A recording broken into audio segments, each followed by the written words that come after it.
Pertanyaan berkaitan dengan brosur, sementara cek. Ya, alhamdulillah. Mari kita lanjutkan jawab pertanyaan yang tertunda. Masih pertanyaan 32 Januari, nomor 12. Mohon dijelaskan isi Quran surat Al-Baqarah ayat 261 sampai 264, Ustaz. Ya, coba dibuka. Itu ayat-ayat tentang infak gitu, tentang sedekah. Al-Baqarah 261 sampai 264. Surat Al-Baqarah surat kedua ayat 261 sampai 264. Masalul ladzina yunfiquna amwalahum fi sabilillahi kamathali habbatin ambatat sab'a sanabila fi kulli sumbulatin mi'atu habbah wallahu yudha'ifu liman yasha wallahu wasi'un 'alim. Alladzina yunfiquna amwalahum fi sabilillahi thumma la yutbi'una ma anfaqu mannaw wala adha lahum ajruhum 'inda rabbihim wala khawfun 'alaihim wala hum yahzanun. Qaulun ma'rufun wa maghfiratun khairum min shadaqatin yatba'uha adha wallahu ghaniyyun halim.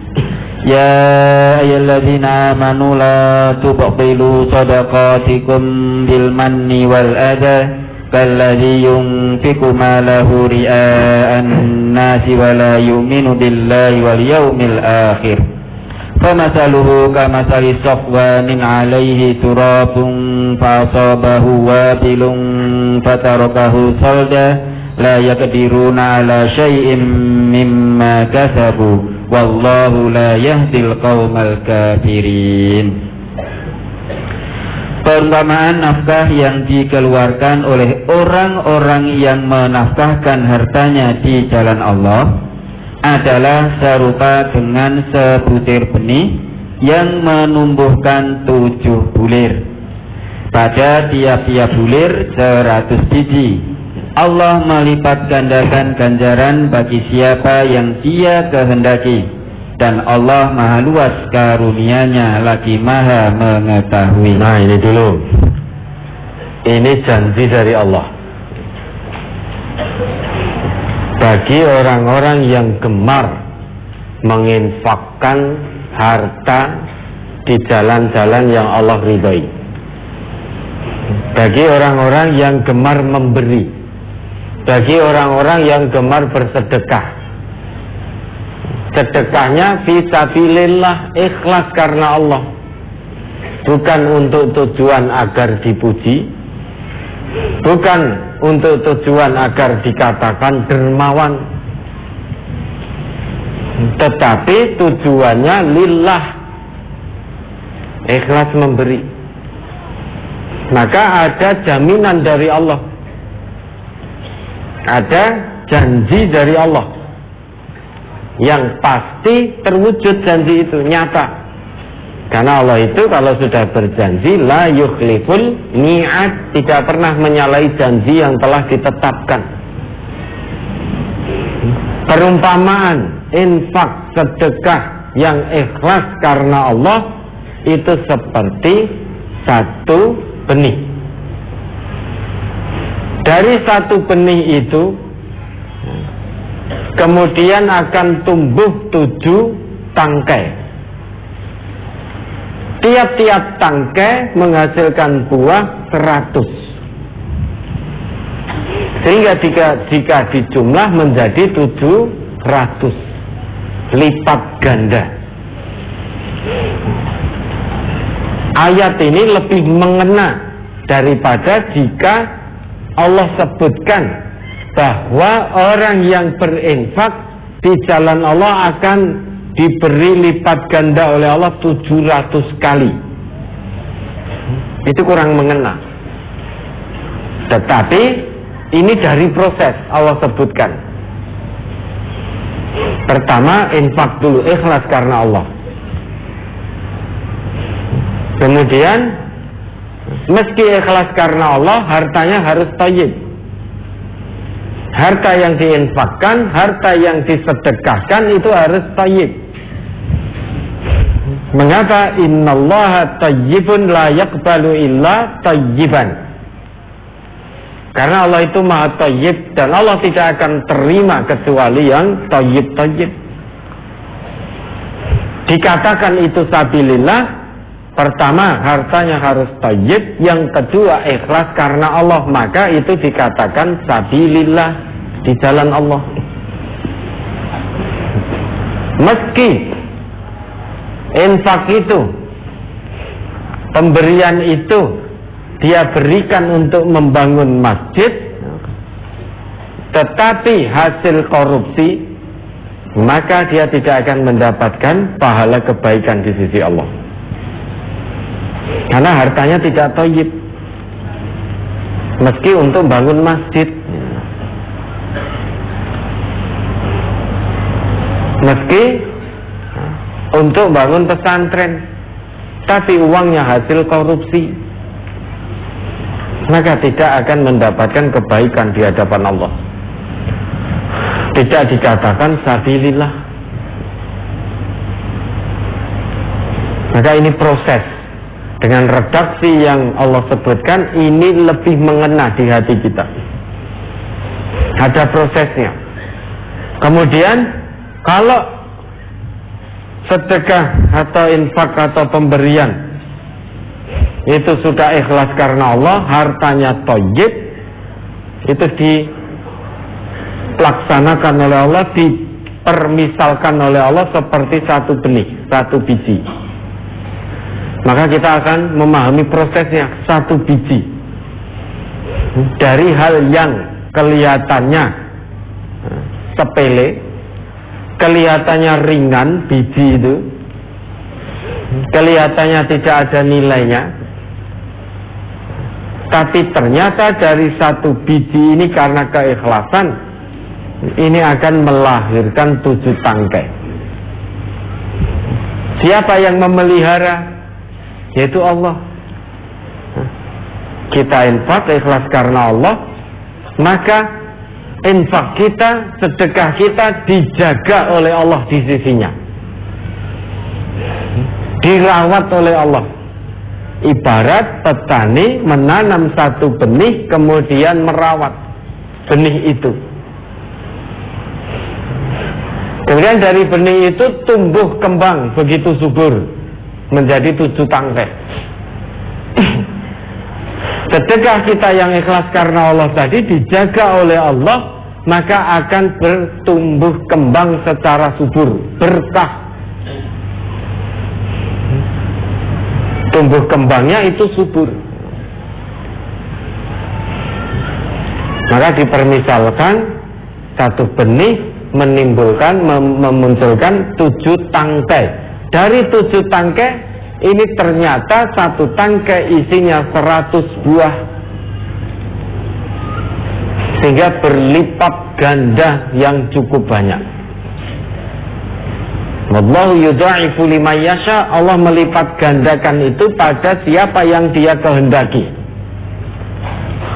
Yang Dia kehendaki siapa? Yaitu orang-orang yang infak fi sabilillah. Berarti yang sedekahnya, infaknya ikhlas karena Allah dan dari hasil yang thayyib. Itu yang Allah kehendaki untuk dilipat gandakan. Jadi sebetulnya syaratnya sudah ada di sini. Masalul ladzina yunfiquna fi sabilillah. Al-infaq fi sabilillah ini syarat untuk mendapatkan pelipat gandaan dari Allah.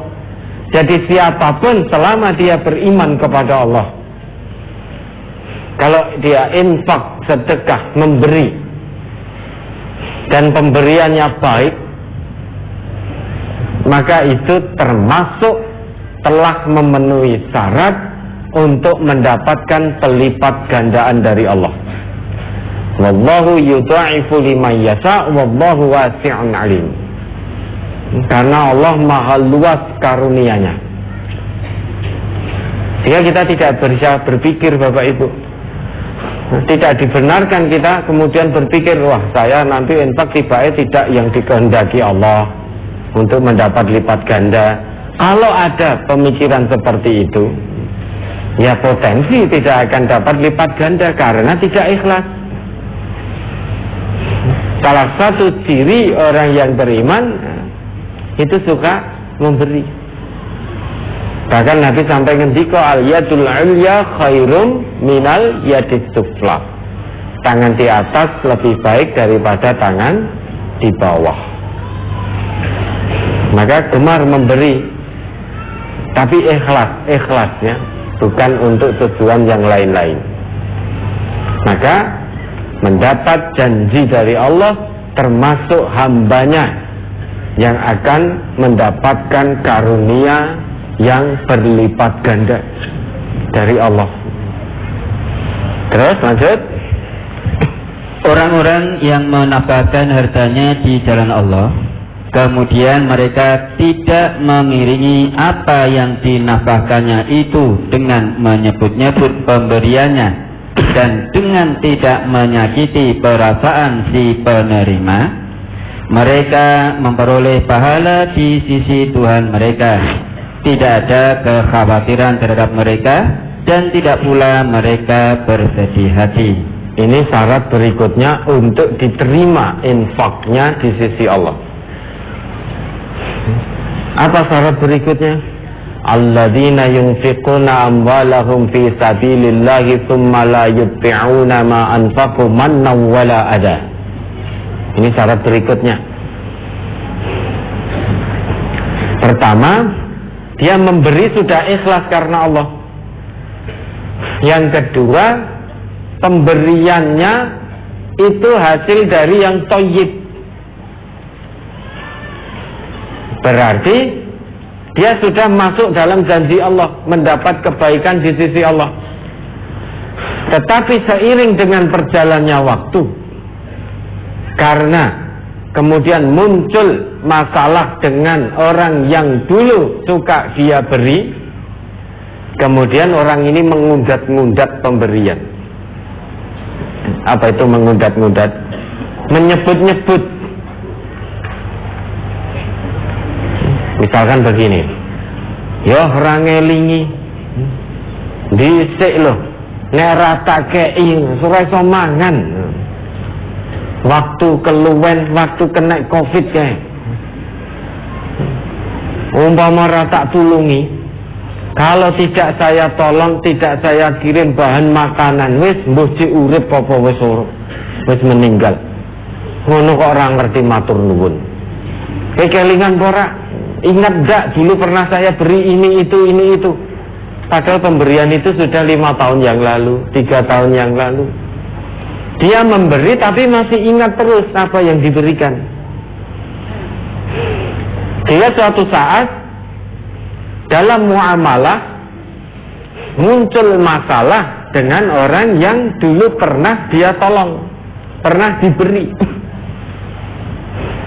Kemudian orang ini mengungkit-ungkit pemberian yang sudah diberikan. Apa kamu tidak ingat? Kok sekarang berani membantah saya? Apa kamu tidak ingat dulu pernah saya beri ini itu dan lain sebagainya?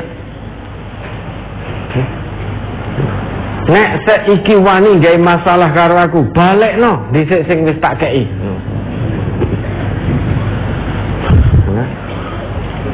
Kalau itu kita lakukan, pahala kebaikan yang awalnya ikhlas tadi hapus semuanya. Saat kita mengungkit pemberian, orang Islam yang ikhlas itu tangan kanan memberi seolah-olah tangan kiri tidak mengetahui. Ini mengandung pelajaran ibrah. Kalau sudah memberi sudah, misalkan ini ya, yang ada dalam tangan saya ini, saya berikan jenengan terima apa yang sudah lepas dari tangan saya berikan ikhlas karena Allah pada seseorang, saya sudah lupa. Karena sudah lepas dari tangan saya, milkiyahnya sudah berpindah, kepemilikannya sudah berpindah. Yang awalnya milik saya menjadi milik saudara saya karena sudah saya berikan. Maka kalau memang ikhlas karena Allah, apa yang sudah terlepas dari kita untuk kita berikan ikhlas karena Allah pada orang lain, sudah lupakan saat itu juga. Sehingga seolah-olah tangan kirinya tidak tahu. Karena kalau sampai tahu terus masih kita ingat, ini menjadi penyebab. Nanti kalau timbul masalah kita akan ungkit. Kita akan ungkit. Nah, saat kita mengungkit pemberian itulah menyebut-nyebut terus apa yang sudah kita berikan. Hanya gara-gara ada masalah dalam muamalah, lantas kita ungkit pemberian yang dulu pernah kita berikan. Saat itulah pahala kebaikan kita hapus di sisi Allah. Atau syarat untuk diterimanya infak, sedekah, pemberian di sisi Allah, syarat berikutnya kita memberi tetapi tanpa menyakiti hati penerima. Jangan sampai kita memberi membantu misalkan, namun tangan kita memberi, lisan kita mengucap sesuatu yang menyakiti hati penerima. Contohnya begini, ya sudah, kali ini tak bantu. Berapa butuhmu? Ning ojo kaya kere lempoh. Menungso kaya kere lempoh ra gelem nyambut gawe. Kerjane mung ngatung wae. Wis yo saat iki tak bantu. Ning ojo kaya kere lempoh ngono kuwi. Ini menyakiti. Nah. Tangan memberi, lesan mengucap. Kita apik tau memberi. Tangan di atas itu kan lebih baik daripada tangan di bawah. Kelihatannya kan baik ini, tetapi lesannya menyakiti hati penerima. Maka apa yang kita berikan itu tidak dihitung kebaikan di sisi Allah, malah dosa. Coba pemberiannya tidak diterima oleh Allah karena menyakiti, malah dapat dosa dari lesan yang mengucap kata-kata menyakitkan tadi. Apa begitu terus lantas wis nek ngono aku rasa ngekei? Pola pikir kita yang dirubah, bukan begitu pola pikir kita. Kalau selama ini kita memberi masih suka mengungkit, kita memberi masih suka mengucapkan kata yang menyakiti, bukan infak, sedekah, pemberian yang dihentikan, namun mengungkit-ungkitnya yang dihentikan. Menyakiti secara lesannya yang dihentikan. Infaknya terus jalankan, sedekahnya terus, pemberiannya terus. Itu pola pikir yang benar. Ini syarat-syarat untuk diterima sedekah, infak di sisi Allah. Kalau sampai apa yang sudah kita berikan awalnya ikhlas, kemudian kita mengungkit-ungkit, kemudian tambah menyakiti lagi, sudah hapus semua pahala kebaikan dari infak, pahala kebaikan dari sedekah. Infak harus dilakukan ikhlas karena Allah, hartanya thayyib, tidak mengungkit-ungkit pemberian, tidak menyakiti hati si penerima. Kalau itu dilakukan, maka janji dari Allah, lahum ajruhum inda rabbihim wala khaufun alaihim wala hum yahzanun. Bagi mereka pahala di sisi Allah, kebaikan dunia akhirat. Kebaikan dunia akhirat. Di dunianya dia tidak khawatir, tidak khawatir miskin, tidak khawatir melarat, tidak khawatir bangkrut, tidak khawatir di PHK, karena infak, sedekah, memberi yang sabilillah. Jika dia memberi sudah lupa saat itu juga. Hatinya penuh dengan ketenangan. Tidak ada was-was. Jingko aku ngekei, engkau sesuk reso mangan. Nah, berarti belum ikhlas itu. Banyak bapak dan ibu ya, banyak saudara-saudara kita dalam setiap harinya Allah takdirkan, Allah hanya titipkan misalkan hanya 100.000. Namun banyak di antara saudara-saudara kita yang 50.000-nya disedekahkan karena dia merasa cukup, qanaah untuk kebutuhan diri dan keluarganya. Hanya 50.000 itu setiap hari dia merasa cukup.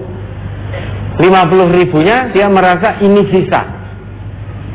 Karena ini sisa, kebutuhan saya dan keluarga hanya 50.000. Yang 50.000 sisa, maka dia masukkan ke kotak infak. Mungkin di masjid, mungkin pondok pesantren, mungkin untuk membantu orang lain.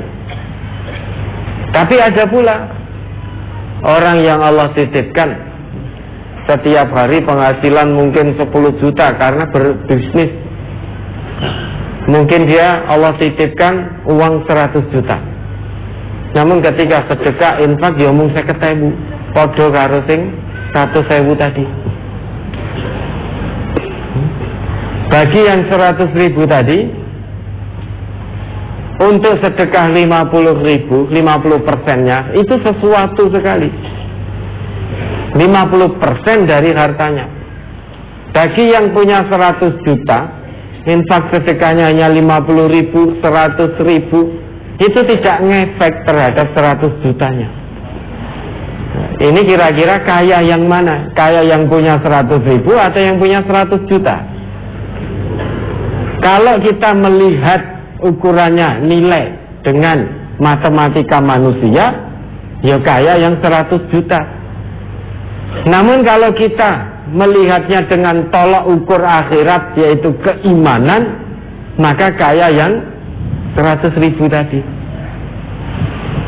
Karena dengan penuh keimanan dia hanya merasa butuh 50.000, yang 50.000 dia merasa sisa, maka dia sedekahkan. Yang 100 juta dia berdalih, oh sedekahkan seikhlasnya. Nah ini saya seikhlasnya 50.000, 100.000, padahal dia punya uang 100 juta. Berarti masih ada sisi kebakilan. Maka melihatnya dengan tolak ukur akhirat keimanan. Kalau dunia ini tolak ukurnya pengetahuan, tapi kalau akhirat itu tolak ukurnya iman. Maka kalau kita melihat dengan keimanan, lebih kaya yang 100.000 disedekahkan 50.000 tadi, daripada yang punya 100 juta sedekahnya juga 50.000. Dia tidak ngefek pada uang 100 jutanya. Nah, makanya ya, orang yang betul-betul ikhlas dalam sedekah, dia tidak takut melarat, dia tidak takut miskin, dia tidak takut kekurangan, karena yakin betul Allah itu Ar-Razzaq.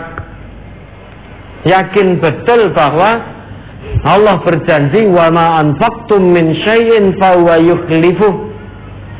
Apa yang kita sedekahkan ikhlas karena Allah, pasti akan Allah lipat gandakan. Pasti akan Allah ganti, baik zat maupun berkahnya. Nominal sedikit tidak masalah, yang penting full berkah. Daripada nominalnya besar jumlahnya, namun berkahnya dari Allah nol. Pilih mana? Nominal sedikit, full berkah dari Allah, atau punya uang miliaran tapi nol berkah dari Allah. Koruptor itu uangnya triliunan miliaran itu, tapi tidak ada berkah dari Allah, karena hasil garong itu. Tidak ada berkah. Jangan dikira hatinya tenang. Berkali-kali kita contohkan bapak-bapak yang di pinggir jalan itu ya, penghasilan seadanya, tapi qanaah, ternyata tidurnya nyenyak, Makan hanya nasi kucing bisa gelegean coba. Bisa gelegean, habis itu molet begini, habis itu sari. Yang korupsi triliunan, miliaran, makannya bisa beli apa saja. Susah tidur, hati tidak tenang, dan lain sebagainya, dan lain sebagainya. Bapak yang di pinggir jalan itu tidur di emperan toko, tidak ada kasur, tidak ada selimut, apalagi AC. Tidur di jalan, alas koran, makannya hanya nasi kucing, tetapi nyenyak sekali sarinya. Kenapa? Karena qanaah, bersyukur. Maka kalau sedekah, infak sudah, kita memberi sesuatu, kalau sudah kita berikan sudah, jangan diingat-ingat lagi. Ikhlas karena Allah. Terus perkataan yang baik dan pemberian maaf lebih baik dari sedekah yang diiringi dengan sesuatu yang menyakitkan perasaan si penerima. Allah Maha Kaya lagi Maha Penyantun. Allah itu Maha Penyantun. Allah yang memberi kita semua saja, tidak ada satupun kalimat dari Allah yang menyakiti kita. Padahal yang paling berhak itu Allah. Semuanya Allah kasih untuk kita. Allah itu Maha Kaya. Allah itu Maha Penyantun. Allah saja santun. Masa kita makhluknya menjadi tidak santun dengan memberi tapi mencaci, dengan memberi tapi menyakiti. Allah sang Khalik saja santun, bisa mengampuni dosa-dosa hamba-hambanya. Saat Allah memberi tidak pernah menyakiti. Masa kita makhluknya yang bergelimang dosa tidak santun dengan sesama.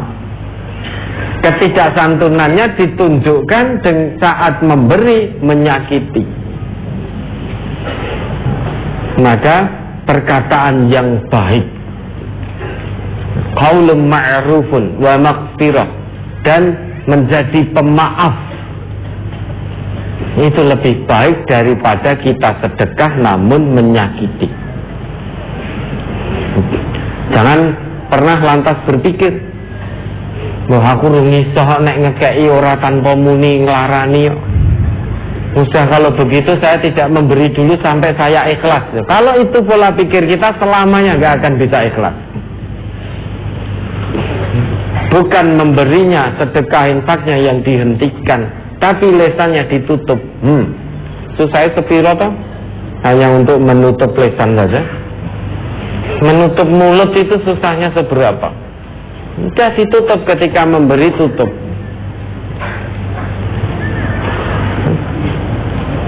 Itu bedanya Allah dengan makhluknya yang sangat hina ini. Maka hentikan pemberian yang menyakiti. Bukan pemberiannya yang dihentikan, tapi lesannya dirubah. Saat memberi berkata dengan yang baik, jangan menyakiti. Terus, hai orang-orang beriman, janganlah kamu menghilangkan pahala sedekahmu dengan menyebut-nyebutnya dan menyakiti perasaan si penerima, seperti orang yang menafkahkan hartanya karena riya kepada manusia, dan dia tidak beriman kepada Allah dan hari kemudian. Maka perumpamaan orang itu seperti batu licin yang di atasnya ada tanah, kemudian batu itu ditimpa hujan lebat, lalu menjadilah dia bersih, tidak bertanah. Mereka tidak menguasai sesuatu pun dari apa yang mereka usahakan, dan Allah tidak memberi petunjuk kepada orang-orang yang kafir. Ini saking sayangnya Allah pada hamba-hambanya yang beriman, maka betul-betul diwanti-wanti oleh Allah. Jangan sampai menjadi hamba yang merugi. Pahala sedekahnya menjadi hilang. Pahala sedekahnya menjadi tidak diterima oleh Allah. Maka di ayat 264 Allah sapa hambanya yang beriman. Allah wanti-wanti, ya ayyuhalladzina amanu la tubtilu shadaqatikum bil manni wal adha. Itu yang pertama. Hei hamba-hambaku yang beriman, janganlah kamu batalkan pahala sedekahmu dengan menyebut-nyebut, dengan mengungkit-ungkit lagi apa yang sudah kamu berikan. Karena saat kita mengungkit-ungkit, saat itulah pahala sedekahnya hapus. Dan jangan kamu batalkan pahala infak dan sedekahmu dengan cara menyakiti hati si penerima. Apa yang kamu berikan tidak akan sampai kepadaku kalau kamu memberinya dengan menyakiti hati si penerima. Berarti sedekah, infak, pemberian yang tidak diterima oleh Allah, pertama ya, itu tidak ikhlas karena Allah. Yang kedua, mengungkit-ungkit pemberian. Yang ketiga, menyakiti hati si penerima. Yang keempat, kalladzi yunfiqu malahu ria'an nas. Sedekah, infak, zakat, pemberian yang dilakukan tujuannya untuk riya, untuk pamer, bukan untuk Allah, tapi untuk dipuji, maka ini tidak sampai pada Allah. Kemudian, wala yu'minu billah wal yaumil akhir. Pembelanjaan harta meski dalam kebaikan, namun dilakukan oleh orang yang tidak beriman kepada Allah dan tidak pula beriman pada hari akhir. Maka semua pembelanjaan harta yang demikian tidak sampai kepada Allah. Famasaluhu kamatsali safwanin alaihi turab fa'asabahu wabilun fatarakahu salda. Pemberian infak sedekah yang dilakukan seperti tadi, menyebut-nyebut, mengungkit-ungkit, menyakiti hati si penerima karena riya, dilakukan oleh orang-orang yang tidak beriman pada Allah dan hari akhir.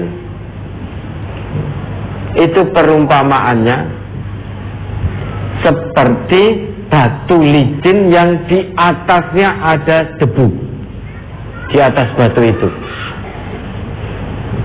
Kemudian tiba-tiba turun hujan yang sangat lebat, wabilun.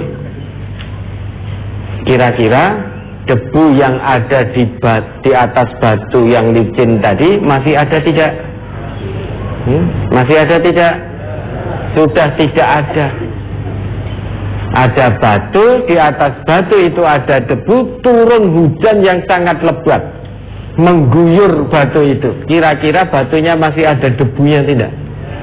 Sudah tidak ada, sudah bersih sekali. Begitu pula sedekah kita, infak kita, zakat kita, kalau kita lakukan dengan mengungkit-ungkit, dengan menyakiti, dengan riya, maka nanti saat kita sampai di hadapan Allah ternyata pahalanya sudah bersih, hilang, seperti debu di atas batu tadi yang hilang tersapu oleh air hujan yang sangat lebat. La yaqdiruna ala syai'im mimma kasabu. Mereka tidak akan mendapatkan apapun dari apa yang sudah mereka usahakan.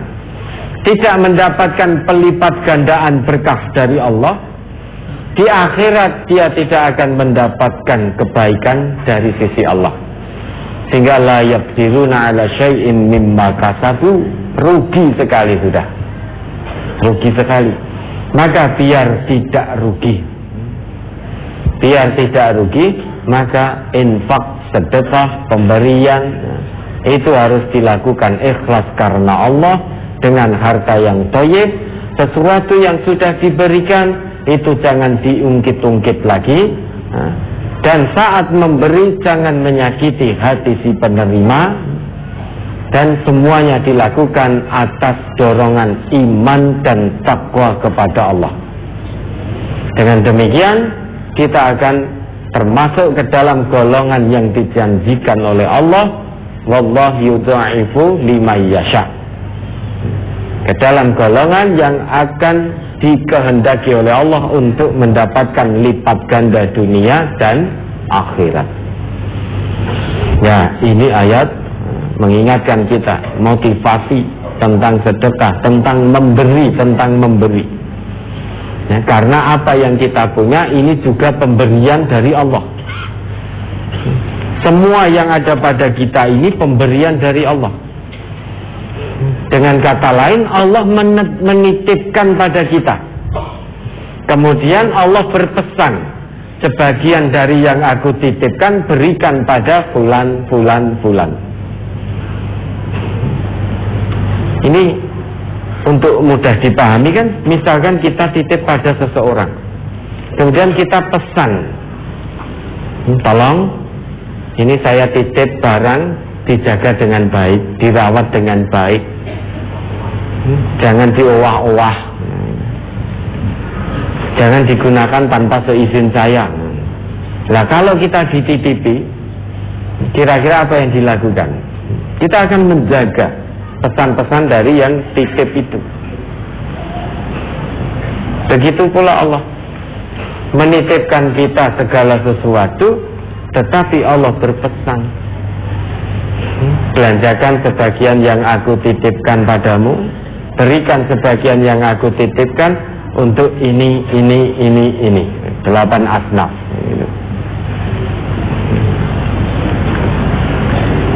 Untuk ini membantu sesama, untuk ta'awun, untuk sabilillah, untuk bangun masjid, untuk bangun rumah sakit, untuk bangun dan lain sebagainya, untuk bantu fakir miskin. Itu pesan-pesan dari Allah. Maka kita yang dititipi ini kewajiban kita menjalankan semaksimalnya, sebaik-baiknya pesan dari Allah. Ya, mudah-mudahan bisa dipahami. Sekali lagi.